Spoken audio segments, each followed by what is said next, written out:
Comissão de Agricultura debate a adulteração do leite em Santa Catarina. Programa de estágios Antonieta de Barros, da Assembleia Legislativa, comemora 10 anos com homenagens e palestra do rapper Emicida. E mais, a Assembleia Legislativa Catarinense terá a primeira bancada feminina institucionalizada do Brasil. Agora no Notícias da Semana.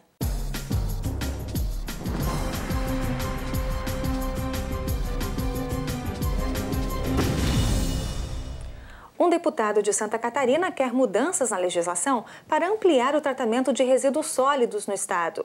Este foi um dos temas abordados num seminário realizado aqui na Assembleia Legislativa, dentro da programação da Semana Lixo Zero. Veja na reportagem de Maria Helena Salles.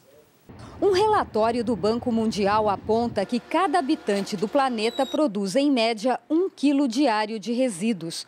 Só o Brasil coleta diariamente 183.500 toneladas de resíduos sólidos, 31% recicláveis. 15% dos domicílios brasileiros não contam com coleta. O Sudeste é a região brasileira que mais consegue recuperar o lixo. 52% dos resíduos promovidos nesses estados são reaproveitados. Em seguida, vem o Nordeste, com 22%. A região Sul fica em terceiro lugar, com a recuperação de 10% dos resíduos. Estes são alguns dados apresentados pelo deputado estadual Kennedy Nunes nesta palestra, realizada no auditório Antonieta de Barros, no Palácio Barriga Verde. O deputado Kennedy Nunes já representou o parlamento em vários eventos realizados pelo Instituto Lixo Zero. Ele conheceu programas de tratamento de resíduos em países como a Dinamarca, a Finlândia e os Estados Unidos. São ideias que, de acordo com ele, podem ser implantadas no Brasil, mas muitas dessas soluções passam pela conscientização da população. Nós fizemos o estudo na Dinamarca, a década de 40 começou a legislação, hoje eles são 100% lixo zero. Nos Estados Unidos começou em 70 e hoje são 50 e estão indo para 75.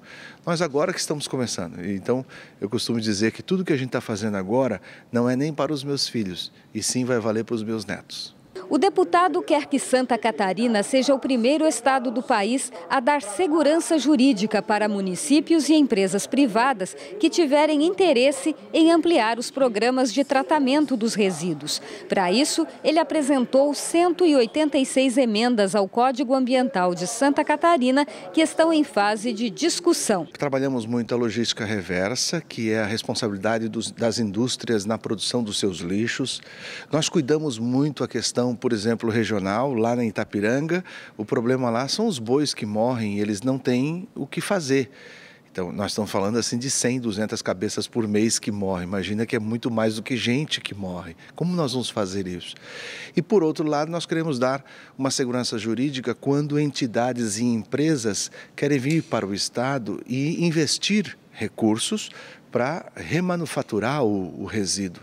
Hoje não tem essa segurança jurídica, porque o Plano Nacional de Resíduos Sólidos fala que, preferencialmente, esse trabalho deveria ser feito por entidades formadas por pessoas de baixa renda. O seminário, que contou com a participação do deputado, tem como tema a importância da gestão pública na implantação do conceito lixo zero e foi organizado pela ACESA, a Associação Catarinense de Engenheiros Sanitaristas e Ambientalistas. Temos uma lei federal, que é 2.305, que ela implementou a Política Nacional de Resíduos Sólidos, e a nossa Política Nacional de Resíduos Sólidos está diretamente ligada com o conceito lixo zero. Na verdade, elas são complementares.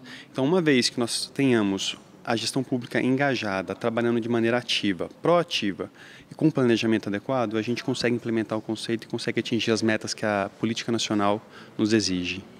A Comissão de Agricultura da Assembleia Legislativa realizou uma reunião para debater os casos de leite adulterado registrados recentemente no estado. O encontro foi promovido pelo deputado Moacir Sopelza, do PMDB. A reportagem é de Deluana Bus.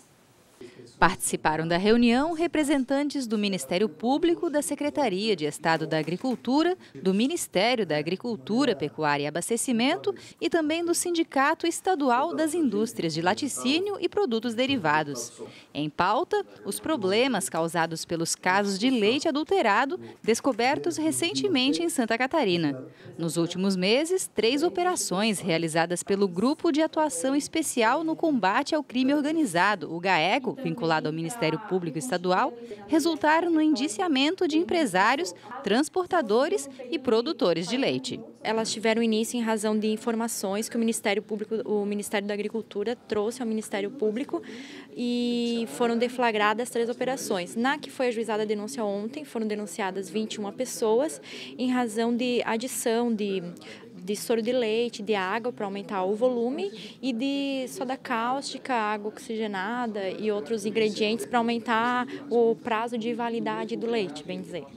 Atualmente, em Santa Catarina, atuam cerca de 70 mil produtores de leite, que comercializam mais de 7 milhões de litros do produto a cada dia. É uma indústria poderosa que vem crescendo 8,8% ao ano, período em que movimenta mais de 7 bilhões de reais. O secretário de Estado da Agricultura, Ayrton Spis, condenou a atitude criminosa. Ele é grave porque é uma fraude que ameaça a saúde pública, é absolutamente abominável, não deve ser permitida em hipótese nenhuma, mas a proporção do leite que foi processado por aquelas empresas que estão sob suspeita de fraude representa menos de 4% do volume diário que é processado em Santa Catarina.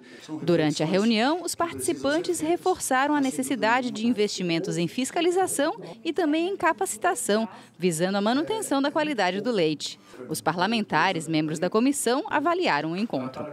Eu entendo como muito positiva, né, pela relevância do tema. Uma das coisas que ficou muito clara aqui é a falta de aparelhamento do quadro de funcionários, tanto da SIDASC quanto do Ministério da Agricultura, bem como também da falta de um laboratório que esteja em condições hoje de detectar as fraudes, principalmente na questão do leite. Nossa reunião mostrou mais uma vez aqui que é um setor crescendo, é um setor que tem uma importância muito grande para o Estado, é um produto que está na mesa de todos os brasileiros, de todos os consumidores, e que precisa ser melhorado.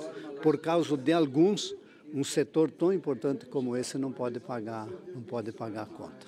É uma reunião muito positiva, esclareceu com a participação de diversos convidados e profundos conhecedores da área, temas importantes, né, do problema que vem havendo com o leite no estado de Santa Catarina. É um percentual da nossa produção, mas que pode prejudicar a imagem do produtor de leite do nosso estado, que é um produtor sério e, sem dúvida alguma, o melhor do Brasil. O Parlamento Catarinense promoveu uma sessão especial para comemorar os 70 anos do início das operações da Força Expedicionária Brasileira nos campos de batalha da Europa. A cerimônia contou com a presença de ex-combatentes. A sessão especial foi comandada pelo deputado Juarez Ponticelli e contou com a participação de ex-combatentes da Força Expedicionária Brasileira, representantes das Forças Armadas do Brasil e da banda da 14ª Brigada de Infantaria Motorizada.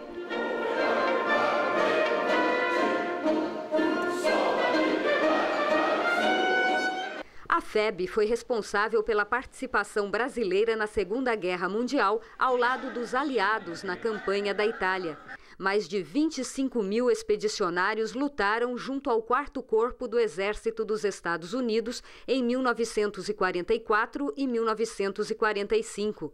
Durante as batalhas, morreram 450 praças, 13 oficiais e 8 pilotos. 12 mil combatentes ficaram feridos.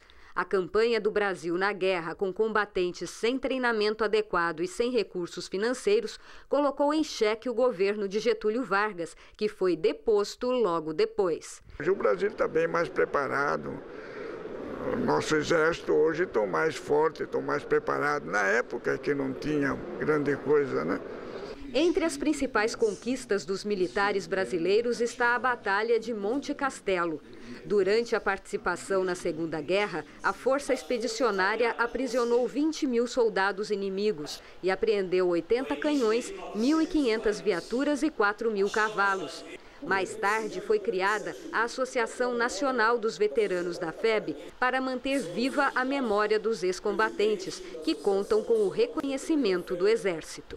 Nós temos com eles uma grande dívida, de gratidão por tudo aquilo que eles representaram para a conquista da liberdade e da democracia que nós desfrutamos hoje. Então o Exército tem por obrigação homenagear esses pracinhas que sacrificaram sua juventude, alguns até suas vidas, para que todos nós pudéssemos viver um mundo melhor. A homenagem feita aos ex-pracinhas pela Assembleia Legislativa marca os 70 anos do disparo do primeiro tiro de canhão nos campos da Itália, no dia 16 de setembro de 1944. Um povo sem memória é um povo sem futuro. Então a Assembleia tem feito essa parte. O Exército e as Forças Armadas têm sido parceiras dessa instituição. Eles que continuam mantendo essa memória viva da Força Expedicionária Brasileira. E a Assembleia também não poderia deixar de marcar em grande estilo esses 70 anos da primeira expedição da FEB. E veja depois do intervalo, a Comissão de Turismo e Meio Ambiente aprova projetos sobre licenciamento ambiental e energias renováveis. Os detalhes em instantes. Nós voltamos já.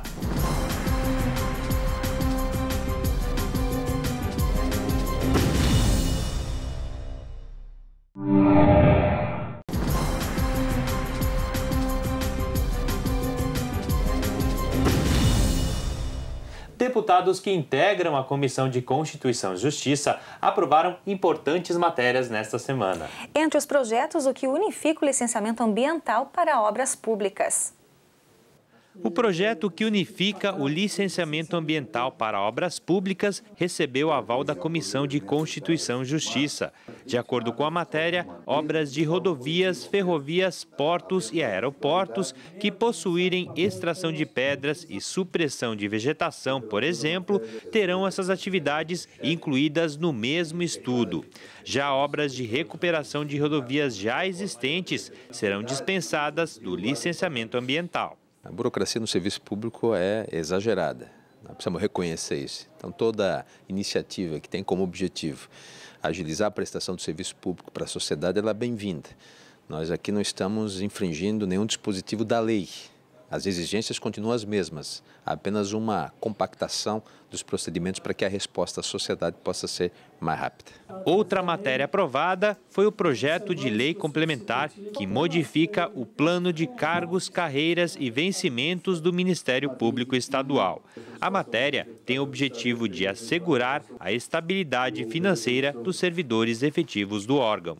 É um projeto de lei complementar de iniciativa do Ministério Público Estadual que tramita nesta casa, que trata da estabilidade financeira dos servidores efetivos do Ministério Público que exerçam cargos comissionados. É fixado nesse projeto de lei uma série de critérios a que tem posteriormente direito o servidor público do Ministério Público. Projetos similares já tramitaram, já foram aprovados, já são leis nesta casa, como por exemplo os que foram concedidos aos servidores do Tribunal de Justiça e aos servidores do Tribunal de Contas do Estado de Santa Catarina. Nada mais é do que projeto similar a esses dois órgãos, a esse poder do Tribunal de Justiça e ao Tribunal de Contas do Estado de Santa Catarina. Já na Comissão de Turismo e Meio Ambiente, deputados aprovaram o projeto que pretende unificar o licenciamento ambiental para obras públicas. A repórter Deluana Bus acompanhou a reunião. Durante a reunião, os membros da Comissão de Turismo e Meio Ambiente da Assembleia Legislativa aprovaram o parecer favorável ao projeto de lei que unifica o licenciamento ambiental para obras públicas, definindo ainda prazos para sua liberação. O PL, de autoria do deputado Valdir Cobalcini, prevê que obras como rodovias, ferrovias, portos e aeroportos que demandarem extração de pedras, unidade de britagem, usina de asfalto e supressão de vegetação passem a ser avaliadas em um único estudo. A relatora da proposta foi a deputada Ana Paula Lima. É um excelente projeto porque define apenas um licenciamento, agilizando esse processo e dá respostas mais rápidas ao povo catarinense no que diz às obras públicas referente ao Estado de Santa Catarina. Ainda durante a reunião, os parlamentares aprovaram um projeto de autoria da deputada Ângela Albino que institui a política estadual de incentivo ao aproveitamento da energia solar eólica. Os membros da comissão também agendaram para 2 de dezembro uma audiência pública em Sombrio, no sul do estado, para tratar da criação de uma unidade de conservação de uso sustentável para as lagoas de Sombrio e do Caverá. Formado por leigos católicos e destinado à evangelização da juventude, o movimento de Emaús completou 40 anos de existência na Diocese de Joinville e na Arquidiocese de Florianópolis. O aniversário foi comemorado em sessão especial aqui na Assembleia Legislativa. O Emaús é um movimento da Igreja Católica, formado por leigos e destinado à evangelização da juventude. Tem como principal objetivo a formação de jovens líderes cristãos para atuarem nas paróquias e entidades que promovem ações sociais e de caridade, comprometidos com a promoção da justiça e do bem comum. Os 40 anos de existência do movimento de Emaús na Arquidiocese de Florianópolis e na Diocese de Joinville receberam uma homenagem especial do Parlamento. A Igreja Católica tem desenvolvido um papel fundamental, seja no campo espiritual, seja no campo social ou cultural. Portanto, quando esse trabalho é realizado com a juventude, é ainda mais importante. Por isso, nós estamos fazendo essa justa homenagem de 40 anos da existência desse movimento na Arquidiocese de Florianópolis, na Diocese do município de Joinville. Quando nós paramos para comemorar 40 anos de caminhada, é sinal de que o movimento está dando muito bem, andando certo e sendo um sinal de vida e de esperança dentro da nossa sociedade. Em Florianópolis, mais de 9 mil jovens já participaram do Emaús nas últimas 4 décadas. O presidente do movimento na cidade, José Marcos Moser, foi um dos homenageados. A principal atividade do movimento de Emaús são os cursos de valores humanos e cristãos, pelos quais já passaram mais de 9 mil jovens só aqui em Florianópolis. E essa é a principal atividade do movimento que a gente passa hoje. A homenagem, realizada pela Assembleia Legislativa, reuniu vários representantes da Igreja Católica em Santa Catarina. O padre Vitor Galdino Feller, orientador espiritual do movimento Emaús no estado, falou sobre a iniciativa. É um movimento que reúne os jovens, evitando que eles caiam em atitudes, momentos que levem hoje acontece muito disso, até a morte de jovens. São muitos jovens que são hoje mortos ou perdem o sentido da vida, vivem desintegrados de sua família. Então, esse movimento consegue integrar os jovens numa caminhada de felicidade pessoal, familiar e comunitária. O arcebispo de Florianópolis, Dom Wilson, também participou da homenagem. Ele destacou a importância do movimento de Emaús. E o movimento de Emaús, ele trabalha com aquilo que é bem central do Evangelho. Nós chamamos até com a palavra querigma. E ao anunciar aquilo que é central no Evangelho, isso sempre desperta na pessoa humana um entusiasmo. E foi com esse anúncio, com essa metodologia, que se criou o entusiasmo nos jovens, se criou um entusiasmo nos jovens na igreja, os jovens também se entusiasmaram pelo seu lugar na sociedade. Por isso também a celebração hoje. E esta é a pedagogia cristã, anunciar o valor cristão para que depois também isso se reflita na sociedade de um modo geral. O município de Campos Novos realiza a 2ª edição do Festival Literário e Cultural Campo Novense. O festival é considerado um dos maiores eventos do gênero na região do meio-oeste do estado. O brasileiro continua lendo pouco. De acordo com a pesquisa do Observatório da Leitura, são apenas 4 livros por ano. Os argentinos leem o dobro, 8. O Rio Grande do Sul é o estado que mais lê. Já Santa Catarina está nos últimos lugares. Para tentar mudar esses números, pelo 2º ano está sendo realizado o FLICAM, Festival Literário Campo Novense.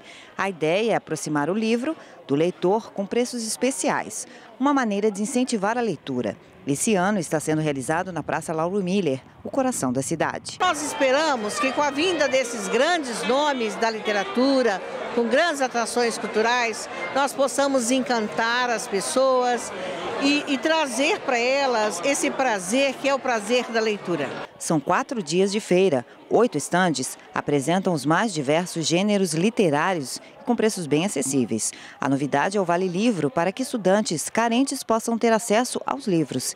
E eles vieram lotando a feira. E o melhor, interessados em escolher o melhor. O resultado, além do sucesso, a felicidade dos organizadores em proporcionar esse prazer aos estudantes. Ano passado foram 10 mil visitantes. Esse ano, expectativa de 50 mil de toda a região. Esse ano a gente conseguiu concentrar tudo aqui dentro da Praça Lauro Miller. Tem uma praça muito bonita, né? Temos essa praça muito bonita, então nós temos que aproveitar. E essa expectativa é que tenha, por todos esses dias aqui, passe por perto de 50 mil pessoas. São 4 dias de grandes eventos, né? A participação dos alunos, da sociedade como um todo. E o Flican já é um evento que está marcado no município de Campos Novos. Temos certeza que o ano que vem, com a construção da biblioteca nova, queremos fazer um Flican ainda maior. O festival só é possível por conta do apoio de empresas e instituições. O patrocínio é da Enercan, responsável pela operação, manutenção e administração da usina hidrelétrica do município. Quando nós recebemos o projeto para análise e vimos da grandiosidade que ele tem e assim da proporção que ele tomaria, inclusive com pessoas palestrantes de renome nacional e pelo cunho literário mesmo, a proposta de formar leitores, de mediar essa questão da leitura com as escolas, nós não pensamos muito e certamente seremos parceiros, né? Entre as atrações, escritores catarinenses e nacionais, entre eles Inácio de Loyola Brandão, romancista, contista, cronista e jornalista e ganhador de vários prêmios. Ele encantou a plateia com o seu jeito descontraído. Que mistérios ele traz foi o tema da palestra dele na abertura do evento. O que eu quero mostrar é que esse mistério pode estar dentro de todas as pessoas. Esse mistério é que leva, inclusive, as pessoas a gostarem de um livro. Porque aí, por que você gosta de um livro? Porque você se identifica com aquele personagem, com aquela situação, como se fosse parte da sua vida. Aquilo é você. Então, essa é a grande magia da literatura. Na solenidade de abertura, várias autoridades foram prestigiar o evento. 3 personalidades foram homenageadas, entre elas o presidente da Assembleia Legislativa, deputado Romildo Titon, considerado o padrinho do festival. Uma oportunidade única que se deu aqui em Campos Novos e toda a região, num momento cultural, um evento um pouco diferente, oportunizando aos jovens, aos demais de idade, um momento de leitura, conhecer os escritores, valorizar aqueles que escrevem os livros. Enfim, essa tem sido a missão da Assembleia Legislativa, levar para os 4 cantos do Estado a interiorização da Assembleia numa participação como esta. E você vai ver ainda hoje, formalização da bancada feminina avança na Assembleia Legislativa. Os detalhes em instantes, nós já voltamos.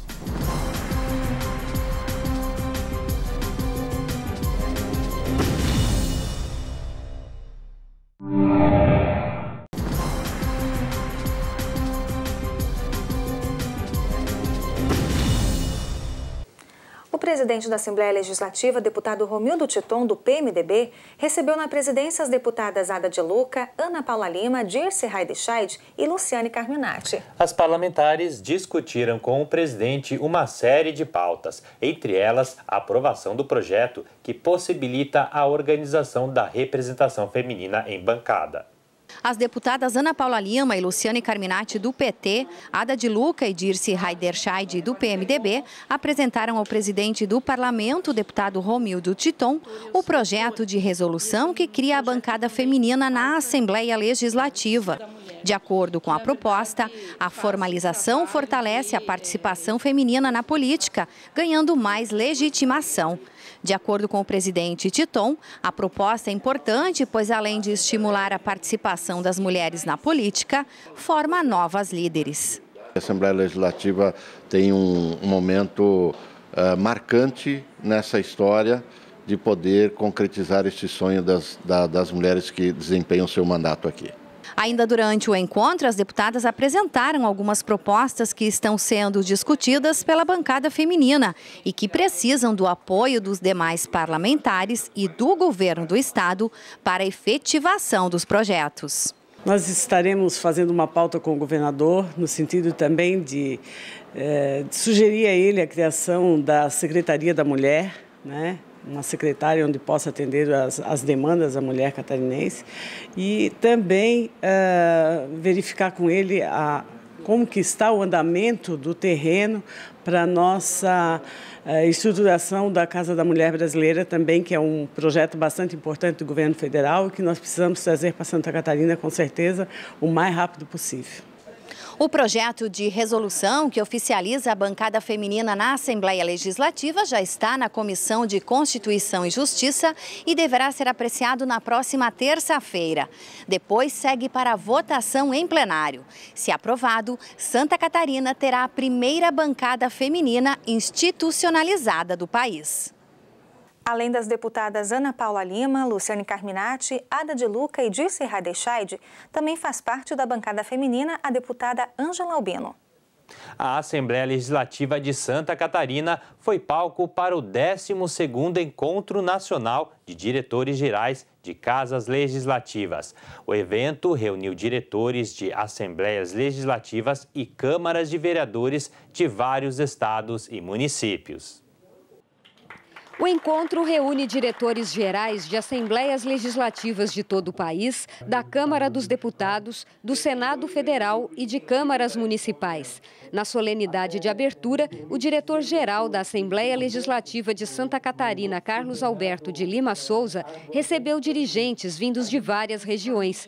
Entre eles, a diretora-geral adjunta da Câmara dos Deputados, Cássia Regina Martins Botelho, e o diretor-geral da Assembleia Legislativa de Minas Gerais, Eduardo Vieira Moreira, presidente do Fórum de Diretores Gerais de Casas Legislativas, que realiza o evento.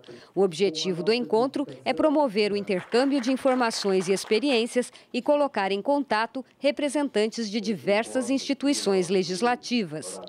Os problemas dentro das assembleias são comuns a despeito das peculiaridades regionais e a parte nossa é justamente pegar aquelas experiências que são exitosas em diversas assembleias ou câmaras municipais que também fazem parte do fórum, aquelas que queiram aderir, e a partir dessas experiências exitosas a gente tentar passar, disseminar essa informação, disseminar o conhecimento para ver se as outras também vão adquirindo esses conhecimentos e desenvolvendo e aprimorando dentro das suas próprias casas legislativas. Esse encontro é um momento em que a gente pode compartilhar conhecimentos, boas práticas e ver como as diversas esferas das casas legislativas estão atuando para enfrentar esses desafios, não é?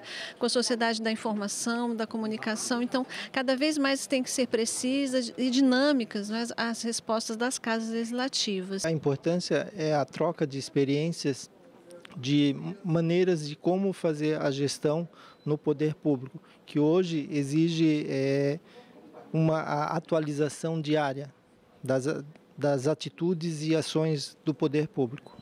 Logo após a abertura, o vice-diretor de análise de políticas públicas da Fundação Getúlio Vargas, Rogério Sobreira, fez a primeira palestra do encontro. O tema foi o Parlamento Digital. No país ainda está engatinhando. Afinal de contas, em que pese haver demandas de ordem legal, de ordem prática, para que você tenha transparência, maior transparência nas contas públicas e maior participação, esse processo ainda precisa avançar substantivamente. A Escola Superior de Administração e Gerência da UDESC completa 50 anos de atuação em 2014. Para marcar o aniversário da instituição, a Assembleia Legislativa promoveu uma sessão especial em homenagem aos profissionais que fizeram parte da história da ESAG. Acadêmicos, servidores e autoridades prestigiaram a sessão especial em homenagem aos 50 anos da Escola Superior de Administração e Gerência, a ESAG, que integra a Universidade do Estado de Santa Catarina, em Florianópolis. A solenidade, proposta pelo deputado Renato Henning, foi conduzida pela parlamentar Ada de Luca. A ESAG ela iniciou-se no governo do Celso Ramos, né, o saudoso doutor Celso Ramos, E ela é um orgulho para os catarinenses. Eu estou muito satisfeita de estar presidindo essa sessão hoje, pelo fato que eu sou formada em Direito, mas tanto os administradores como a parte no que ela tange, no que ela atinge, né? Nós só temos a elogiar, só elogiar. Criada em 16 de outubro de 1964, a ESAG veio suprir a demanda do Estado por gestores qualificados. Em 50 anos de atuação, a Escola Superior formou quase 3.000 especialistas, mais de 100 mestres e cerca de 3.500 bacharéis. O empresário Fernando Jacó Filho foi um deles, formado em administração no ano de 98.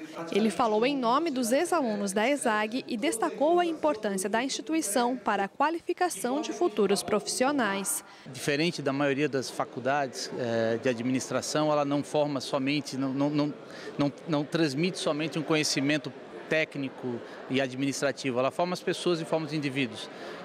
Minha passagem pela ESAG, eu fui diretor de empresa júnior, presidente de diretório, e esse envolvimento é muito importante, não só para a geração de networking, de conhecer melhores as pessoas, mas também para saber trabalhar politicamente no ambiente empresarial que a gente hoje está inserido. Então, realmente, a ESAG tem um papel bastante diferenciado na formação de qualquer aluno de administração. Entre as melhores escolas de administração do Brasil, a ESAG oferece atualmente 3 cursos de graduação em administração, administração pública e ciências econômicas. No ano em que comemora o Jubileu de Ouro, a instituição foi premiada pelo Conselho Estadual de Santa Catarina por ter obtido o melhor conceito do Exame Nacional de Desempenho do Estudante, o ENAD, entre as instituições públicas de ensino superior do Estado no curso de administração. O que eu posso chamar a atenção e destacar é o grande lema, que desde 1964, que hoje aqui nós estamos com a pessoa que criou esse lema, que ajudou a criar o lema, que é escola, empresa, comunidade. Essa relação forte entre academia e mercado, entre academia e sociedade, procurando com a prática dos professores, né? O professor que atua no mercado, leva essa prática para dentro de sala de aula, trabalha os conceitos, mostra para os alunos a aplicação desses conceitos. Eu acredito e tenho convicção que esse é um modelo que dá certo. Ela já formou mais de 3.500 administradores, várias dezenas de economistas, mestres em administração pública, envolve constantemente a população através de seus projetos de extensão e geração de conhecimento na área de pesquisa, onde os nossos professores, os nossos alunos são envolvidos em projetos com empresas, com órgãos do governo, de forma a prestar um serviço importante para a sociedade catarinense que nos financia. As homenagens a pessoas e entidades ligadas ao movimento negro e ao resgate da importância da ex-deputada Antonieta de Barros na luta pela inclusão social marcaram o evento que comemorou os 10 anos do programa Antonieta de Barros. A solenidade foi encerrada com uma palestra do rapper Emicida, ícone do movimento hip-hop brasileiro. Criado em 2004 com o objetivo de incluir jovens no mercado de trabalho, o programa Antonieta de Barros completa 10 anos. O PAB, como é conhecido, é uma iniciativa inédita no país que oferece oportunidade de estágio para jovens entre 16 e 24 anos em situação de vulnerabilidade social. A sessão comemorativa foi marcada por muita emoção e por relatos da importância do programa para quem não tinha perspectivas, mas que agora sonha com a universidade e com um trabalho reconhecido. Agradeço ao PAB por nos dar formação e renda, por nos possibilitar a ter uma vida melhor, por dar uma oportunidade de ajudar em casa e por nos incentivar no âmbito acadêmico. O PAB me transformou. Me tornou uma pessoa melhor, ensinou a viver em coletividade, a pensar no próximo e a querer uma sociedade melhor. A sessão também contou com uma série de homenagens aos 7 presidentes do Parlamento Estadual durante a última década e a 10 entidades sociais que trabalham em parceria com o programa. Os participantes assistiram ainda a uma palestra do rapper Emicida. Para mim é especial e saber que vocês sugeriram o meu nome para vir aqui trocar uma ideia com vocês é mais especial ainda, porque aí eu vejo que a música ela vai para o lugar onde ela tem que ir. E é uma apresentação de rap de 3 estagiários do programa, contando um pouco da história e da importância do PAB. Inclusão social, isso dá pra refletir. Eu encontrei o PAB e voltei a sorrir. Hoje estou aqui pra poder te falar. Se tiver um objetivo, corre atrás pra conquistar. A responsável pelo programa desde 2005, Marilu Lima de Oliveira, destacou a importância do PAB para os estagiários e agradeceu o apoio dos parceiros. Todos, sem exceção, que estão aqui neste evento, neste auditório, contribuem para uma sociedade democrática, contribuem para que a gente perceba a importância de conviver. A convivência, sem dúvida, é o que nos motiva e a vida de cada um, todos nós sabemos as dores e os anseios que temos, mas com muita persistência. E vocês da juventude, que têm agora, como disse outras pessoas aqui, essa tarefa, que é a tarefa de continuar remando, mesmo na contramão, para conquistar. Nós temos que ser sempre muito ousados. Eu parabenizo a todos vocês. E o Notícias da Semana vai ficando por aqui. A gente se vê a semana que vem no mesmo horário.